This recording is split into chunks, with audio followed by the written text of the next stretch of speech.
बिस्मिल्लाहिर्रहमानिर्रहीम। Exercise 4.1 10th class की question number 4 कर रहे हैं। फ्रैक्शन दी जा रही है, इसको हमने पार्शियल फ्रैक्शन में रिजॉल्व करना है। पार्शियल फ्रैक्शन में रिजॉल्व करने के लिए हमारे पास प्रॉपर फ्रैक्शन का होना ज़रूरी है। हमने पहले चेक किया, ये फ्रैक्शन प्रॉपर है। डिनोमिनेटर में डिग्री जो है वो बड़ा है और न्यूमरेटर में डिग्री छोटा। लेकिन इसमें डिनोमिनेटर प्लेस पर फैक्टर नहीं बने हुए। हम पहले डिनोमिनेटर को फैक्टर फॉर्म में लेकर आएंगे, इसके फैक्टर बना लेंगे। और फैक्टर कैसे बनाएंगे? मिडल टर्म ब्रेक करके x-5/x² plus 2x-3 is equal to x-5/x² plus 3x-3। Middle term हमारे पास 2 है, हमने इस 2 का ऐसा पेयर बनाना है जिसको मल्टीप्लाई करें तो 3 आए और अगर माइनस कर दें तो 2 आ जाए। वो हमारे पास 3 और -1, जब 3 में से 1 को माइनस करते हैं तो दोबारा 2 आ जाता है।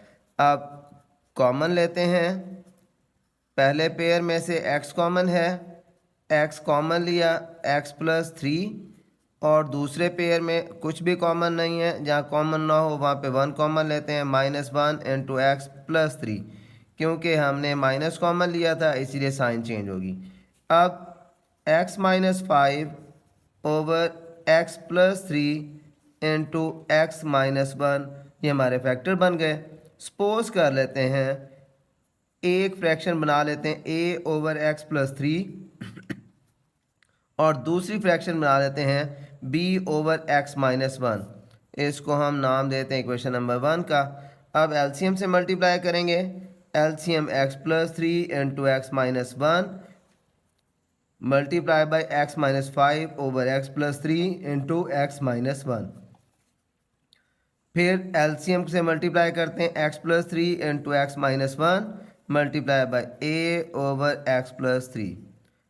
मल्टीप्लाई करते हैं एलसीएम से x plus 3 into x-1 b/x-1। x-1 cancel होगा, x प्लस 3 कैंसिल होगा और यहाँ x-1 और x प्लस 3 दोनों कैंसिल होंगे। हमारे पास क्या बच गया? x-5 is equal to a into x-1 plus b into x plus 3। a और b की वैल्यू फाइंड करनी है। अगर हमने a की वैल्यू फाइंड करनी है तो हमें b को 0 बनाना पड़ेगा, और अगर b की वैल्यू फाइंड करनी है तो हमें a को 0 बनाना पड़ेगा। कैसे? a फाइंड करने के लिए for a putting x is equal to -3। ये x इज इक्वल टू -3 कैसे आएगा? b के साथ x प्लस 3 लिखा हुआ है, इक्वल टू 0 बनाएं, x इज इक्वल टू -3। अब -3 -5 a into -3 -1 b into -3 plus 3 -3 cancel, ये पूरी रकम 0 बन गई। -8 is equal to -4a। a is equal to -8 और -4, 4 2s are 8। a हमने मालूम कर लिया 2 के बराबर। अब हमने b मालूम करना है, और b मालूम करने के लिए हमें क्या करना पड़ेगा? For b putting x is equal to 1, x-1 is equal to 0, x is equal to +1। 1 -5 is equal to a into 1 -1 plus b into 1 plus 3। ये दोनों कैंसिल हुए, a 0 बन गया। 1 -5 -4 is equal to b into 4। 4 multiply हो रहा है, इधर आकर क्या हो जाएगा? डिवाइड होगा। b is equal to -1। हमने a भी फाइंड कर लिया और b भी फाइंड कर लिया। फर्स्ट इक्वेशन में हम a और b की वैल्यूज पुट कर देंगे और हमारे पास क्या आ जाएगी? पार्शियल फ्रैक्शन में रिजॉल्व हो जाएगी ये फ्रैक्शन क्या थी हमारे पास?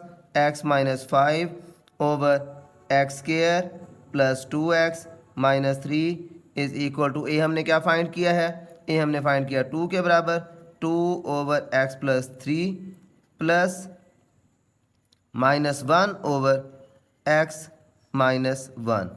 एक स्टेप और कर लें इसका, x-5/x² plus 2x-3 is equal to 2/x plus 3 plus minus minus 1/x - 1 answer.